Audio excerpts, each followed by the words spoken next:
Hello, everyone. Hello. I'm here today to interview Jose Castillo. He will be Hello. explaining a little bit more about himself today. So the reason I am actually interviewing Jose today, as a student of elementary, middle school, and high school as a deaf, hard of hearing, and teacher, he is now a deaf adult, and he has had a few different professions along the way. Deaf, hard of hearing students can see that deaf adults can become successful in whatever career they choose, and how they choose that career path is part of our goal today. So thank you so much today, Jose, for joining us. Jose and I actually have a history together way back in the day, really not that long ago, but I was a teacher for Jose when he was working on his career path. And so he was stuck with me, and I knew him from his very first job until now. And so I'm very excited to interview you today, Jose, about your job that you currently have. So Jose, could you first please tell everybody a little bit about yourself, talk about where you grew up, talk a little bit about your family now, and a little bit about your culture as well. Okay. Hello, everyone. So right now I'm living in the town of Janesville, Wisconsin, but I grew up in the Madison area. So I graduated the Wisconsin School for the Deaf. I'm part of the class of 2011. And in my family, there are two siblings. I have two kids. I have a fiance who is also deaf. My first kid is deaf, and they're also going to the Wisconsin School for the Deaf. And my second daughter is hearing. Right now, what I'm working on, I own my own business. It's called Brothers Flooring, LLC. And I can explain more about that. Yes, if you could please, Jose, tell us a little bit about how you got the name Brothers LLC. Is that a little bit with your family background? Yes, with my dad. And my dad was the owner of the business. It was called Brothers Cleaning. They clean different cleaning. So yes, that was it back in Mexico, actually. And then I was thinking about starting a business and thinking about different names, and we added flooring. So I did LLC. Also because my brothers too, we were working together. We wanted to keep the family name, if you will, in a business. So what exactly is your job specifically, Jose? What do you do day in and day out? Do you, I know you own the business, but what else do you do? Yes, so basically installing flooring, different types of flooring, of course, and well, LVP, click-in flooring, different laminates, uh, also some new types of flooring, LVP it has glue already glued down, very easily. So sometimes the glue is already, it's a very Hmm. sticky Hmm. situation in installing Yes. floors. And this is already there, and it's very popular now. So that's something that I've been very busy doing. Also, um, we do some demo work, removing carpets, um, removing some baseboards, those kind of things. Yeah. Okay, and where's most of the jobs that you do? Are they in the Janesville area, or where exactly do you work?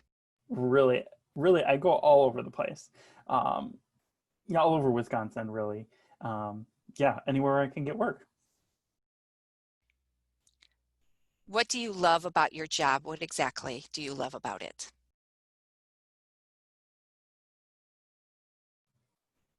Well, I really love the work that I do because I like traveling. I like seeing different situations, different areas of Wisconsin. I like experiencing the four seasons that we have. Of course, that can be effective on the work that we're doing. just getting around, meeting different customers, different clients, building relationships, having experiences. I really enjoy the experiences that I've had so far in my business. I do enjoy working with my hands. I'm a hands-on kind of a guy. I'll roll up my sleeves and get to work. I do enjoy that. Have you always liked working with your hands, or what was your first job? Tell us a little bit more about your first job and jobs that you've had along the way. Oh, my first job, I remember it was working at the dev school. Um, I worked in the warehouse area. They refer to it as a powerhouse. That's the sign for it, actually. I remember working with the Oren, the manager, and he taught me all kinds of things, working at all different experiences. I remember taking it all in, and was able to apply a lot of what I learned there into my business that I'm doing now, my living. And so I'm very Mhm, appreciative for mhm. Oren and the work that we did together, and just taking things on myself, learning things, and applying them. I really liked the experiences that I had. After graduation, I remember I did go to Gallaudet University for a year, but I did decide to leave. It it just wasn't for me.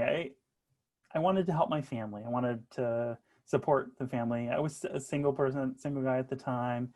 My family had immigrated from Mexico, and so we wanted to support each other. So I remember having a friend who really wanted me to come work with him, and they were installing flooring. And so I joined them, got some work that way, and really the rest is history. But at the time, after a while, he did lay me off at the time. I did want to work though. I needed to earn money. I wanted to be independent. And so looking for work, um, I did find a job at a landscaper. So I remember explaining to myself the job that I needed, and I got it. I was offered the job. But again, I was the only worker at that time. I had a truck and I did have a trailer. Um, I had two mowers that I was responsible for, driving that all over the place. It was a lot. Wintertime we did, uh, of course, there wasn't as much work in the winter. Of course, the landscaping with the 4 seasons here in Wisconsin. Um, and I remember my old boss actually from the flooring company had asked if I wanted to come back. And at the time I wasn't doing very much with the landscaping company. So I was very eager to go back and begin working with him again. So that was the first company. And then the second was a new company that just got established um, to try to talk to my deaf coworker. And it worked in, it was like in working in a closet. So like installing floors, working in small spaces, like installing a closet, trying to get someone's attention. With deaf employees, sometimes it can be a challenge to try to work through communication and not really freak someone out. Um, Again, working with someone and having someone who understands the communication needs, it was really nice to be able to work with someone, a fellow deaf person, and really to get to know. Also getting van, I got to a new company and got a lot of this new equipment that I needed that really made the job a lot easier. And so that was another great part of my work experience. I remember being very eager to just try and begin the journey to own my own business. And once I got that set up and got the equipment I needed, I did end up leaving that company. But again, leading a crew, training others, it's been quite an experience. You know, I'm deaf, and working with coworkers who may be hearing, it's a challenge to make sure everything is communicated appropriately. I do work with um, Patrick Jennison, who is deaf. He's also a business owner. He wanted me to transfer to work with him, and I did for a while, actually. Um, and then began to move up from there. And again, being more independent and just knowing the ins and outs. I did that for about 2 years, working directly under him, but I felt it was the time to begin my own business. I was Sure. always on my own for the day. I had done everything else related to the business. Again, I began reaching out to the companies, Hmm. see Hmm. if they would give me work to be kind of an independent contractor, if you will. I did love that challenge of figuring out bids and all that. So then, as I felt comfortable taking the leap, I decided to start my own business. And it was a challenge, of course, so figuring out taxes, insurance, making sure everything's worked out when you're signing contracts and all of that, making sure vehicles are sustained and equipment and budgeting and all the things that would go along with owning a business. My two brothers actually, uh, and and I've hired them on, and we've been running business ever since. Well, I noticed that most of your jobs, I'm sorry. Go ahead, Jose. What were you going to say? Yeah, so far the business has been almost running, well, about 5 months, completely independent. So, yeah. That's fabulous. Congratulations. I noticed that most of your jobs were related to flooring or hands-on kind of work. Obviously, that is a strength that you have, that you're able and have those skills to be able to work with your hands and that enthusiasm to build things or put things together. A lot of people have strengths and weaknesses. So those are some of your strengths. And I'm wondering any other strengths that you have, how that has led you to your current position. Well, it's important to be a strong communicator. So, communication skills are a must when you're running your own business. You can't ignore something on the job, or if you ignore an order or customers' concerns. It's so important to be on time, um, being cognizant of a schedule, making sure to communicate. If Hmm. you're running into contractors, making sure everything's communicated and followed in a contract, that's so important. Or if they need more work, or if you need more work, or if you need more time, or you are done with that. Yeah, those are some things. Even communicating with workers. The team that I've got right now are just great. They're champs. I they're able to work independently. I'm able to give them some directions.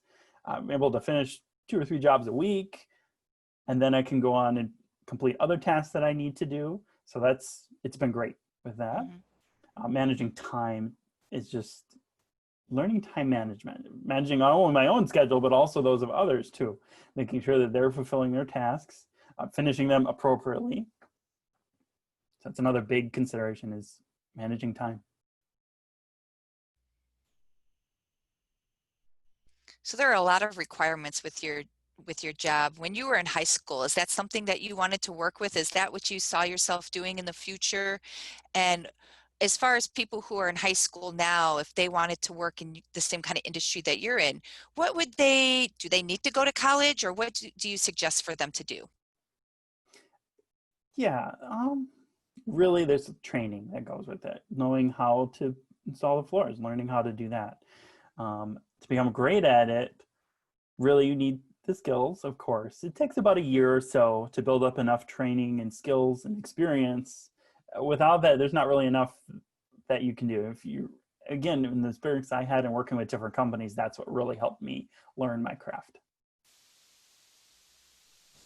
Has it been easy to find jobs now that you are owning your own business? And are there people who, don't mind that you're deaf or hard of hearing? Is it easy for them to get a hold of you, or is it easy for you to find jobs to do your job?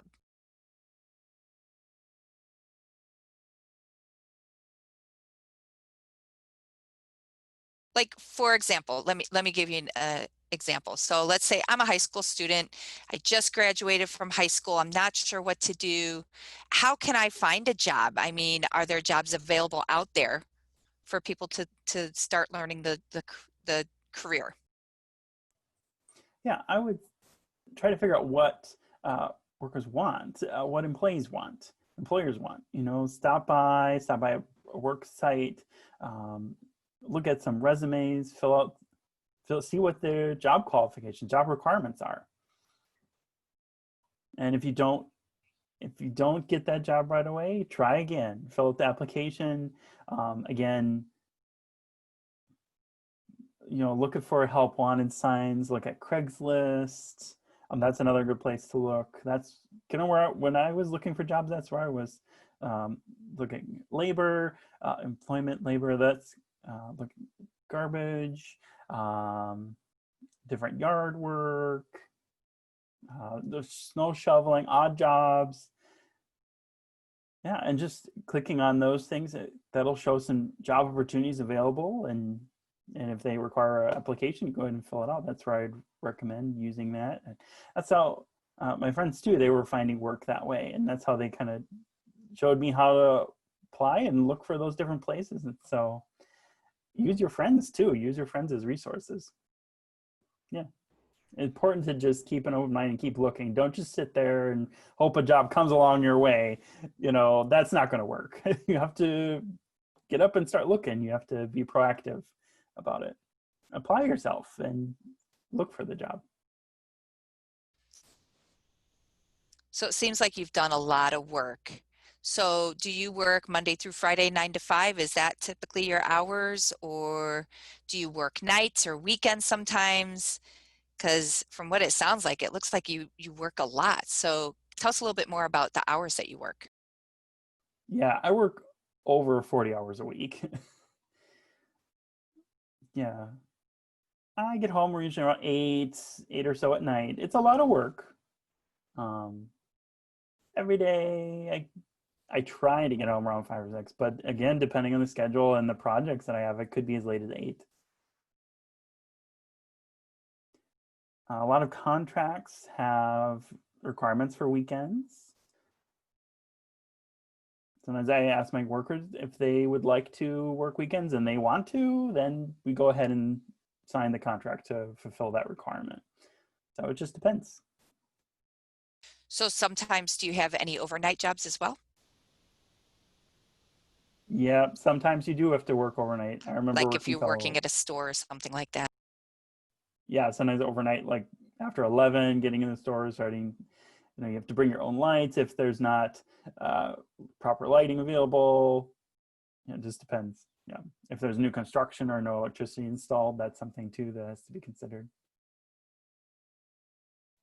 And my fiance, she at her work, she works Thursdays and Fridays, and sometimes weekends too.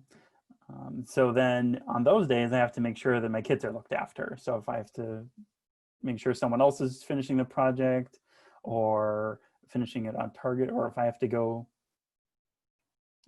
my fiance actually works at Target. So yeah, just have to work together as a schedule.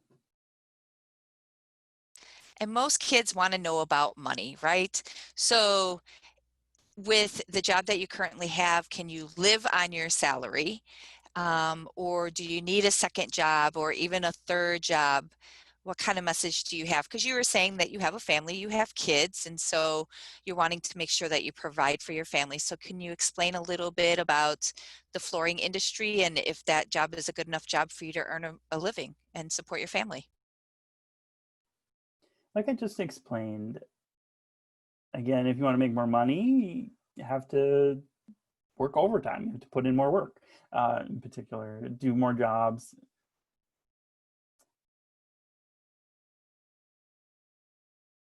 Yeah. So you were talking about overtime and extra hours, working weekends, having to be willing to take a second job if necessary. Yeah, working overtime. Um, like my fiance, when she's working too, um, yeah, again, with my work schedule, just working extra hours. Yeah, it just depends. Are there any barriers as a deaf person that you've found frustrating along your journey?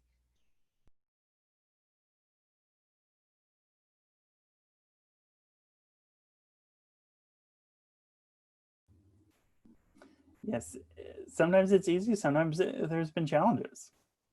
For example, um, as a business, different. Okay, let me back up. Let me back up here. Um, when I get to a house and I meet a client for the first time, explain to them that I'm deaf, and sometimes they're often surprised. Uh, and they're not sure how to respond, or they're not sure how to work with me. If I have to contact the contractor I'm booked with, or else they'll contact the contractor and just clarify that I'm okay to work there. And so once I get in, working with a client, that customer, it's to explain that it's okay, that I'm okay, and we'll make it work. And when I'm done, by the time we're done though, it's been fine. It works out, and everyone's, Oh, yeah. yeah, Yeah. yep, it works out really well. It's just like, um, with my brother too. Now my brother's hearing, um, and he gets to a house, same thing. They think maybe the brother is also deaf. My brother is also deaf. They think about that, and it's not. And so I think we're both deaf, but it's only me. So that sometimes causes some confusion too. Jose, I want to So interrupt you for a second. So, as far as your brother, what does your brother do? So, do you sometimes do they often look to him and they have to direct them back to you? yeah, sometimes, but often I try to just have him um, direct them back to me. It just depends on the customer, really. Yeah, the Sure, sure. situation. Hmm. Or another example, if a client's just looking and looking and looking, staring at me, like, I'm putting in your floor, leave me alone. Um, you know, if they're trying to figure out why and how I'm doing what I'm doing, or how I know what I'm doing, I'm just like, okay, I'm good. You can leave me Yeah. alone. um, One time I finished a floor and I got badger tickets, so that was cool. I was really excited Nice. about that. It was one token extra thing I remember getting. That's nice. Okay, so how do you manage having your job, having a fiance, having your kids, having to pay bills, being able to play basketball and soccer and things that you do and enjoy? How do you juggle all of that? How do you keep all of that going in your life? Well, a typical day for me looks like wake up at 6 o'clock, look at my schedule, figure out what my day is going to look like, and then, well, I get home. It's of course later in the afternoon or evening, depending on what projects and kids are wanting to get attention. And of course, then I clean up, take a shower, and then we'll eat, and then of course, then we'll have some family time. We'll play with the kids, get them settled down. Really, that's about Monday through Thursday. Fridays are kind of my office day. So I'm working in the office, filing papers, looking at schedules, looking at projects that are coming in, looking at what bills need to be paid, um, who's off, if I owe anything, if I need to move some due dates down or something, fill in projects. So that's kind of what my typical week looks like. Once Friday's done, Saturday comes along. It's uh, looking forward to what? Maybe we'll go to a soccer game. Maybe we'll go to a basketball game. Go to a tournament or something. Uh, that's always good. Of course, I'm part of a hearing league in soccer and a deaf basketball league. So of course, uh, there's also volleyball. We play in the sand. It's a sand volleyball. I do that on Tuesday nights. So of course, I get out and have fun in those ways. Also, am involved in the Madison Deaf Club. I'm a member,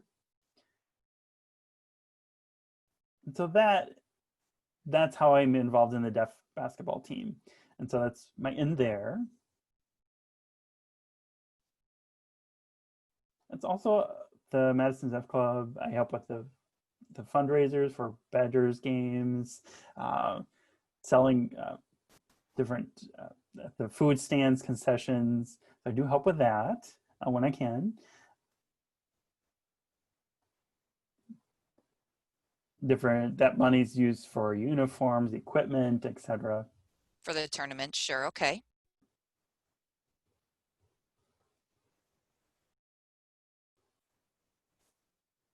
I did do a lot of basketball before, but now I'm not doing as nearly as much as I did because of my kids. Really, they do take up a lot of time.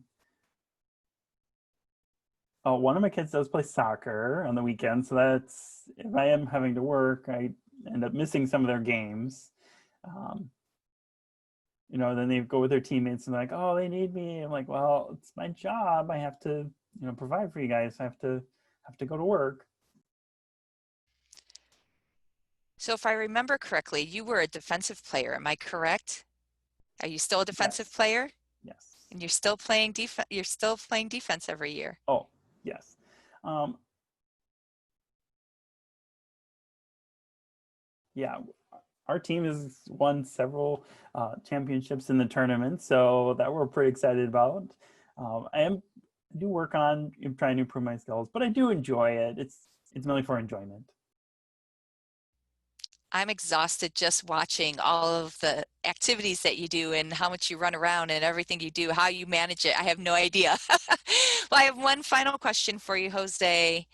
Do you have any advice for deaf or hard of hearing kids throughout the state and even throughout the country of if somebody has a goal for a career, what they should do? And what kind of advice do you have for anybody?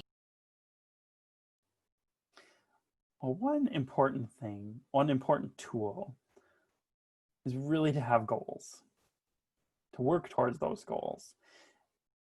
If you end up on the wrong path or mess up, you know, you're looking for a job, it's not working out, or you get laid off, keep looking, keep pursuing. If that doesn't work out, but remember your goal. Remember, always keep striving for that goal. Staying at one job, maybe not for you. It just depends. If you try to keep improving, if that means moving up the ladder to trying a different job, maybe an increase in pay, those are things that you're going to fight for. Keep towards the goal until you accomplish it. Really, don't give up. And second, keep positive. It's so important. Oh, yeah, it is. Oh, that's my big advice for everyone. Just Yes. keep things positive. If you end up being negative, that's for sure guarantee you're going to lose because you're just going to be down on yourself. You're like, oh, I'm never going to get to my goals. I'm never going to, it's not going to work out. Ugh. If you think positive, you think, well, if this, I can make it, I can do it. You already have the attitude of a winner. You're already winning. So that's one of my top advice, really, to stay positive, keep going, and keep towards your goals. It's so important. And third, something I even tell my coworkers too, is keep a good attitude. Mm-hmm. Yeah. Mm-hmm. If your boss is looking at you and you have an awful attitude, they're going to let you go. So that's something that I see over and over again. So again, keep a good attitude. That means follow what your supervisor is telling you, follow what their instructions are. If you don't care about what the instructions are, you're putting things off, you're not following directions, they're going to look at that. And they're going to see your attitude and they're not going to trust you. They're not going to let Mm-hmm. you move on. Mm-hmm. So keep your attitude in check. And one additional last question that I just thought of that I'd like to add for you, Jose. Your family's from Mexico, correct? And we have a lot of deaf and hard of hearing students whose families are also from Mexico or they are from Latin America. So do you have any advice to those kids or those families as well? Well, for myself, my parents are from Mexico, from Peru, actually. Proud Peruvian. And yeah, I'm trying to think how to say this. Give me a minute. Of course, yes.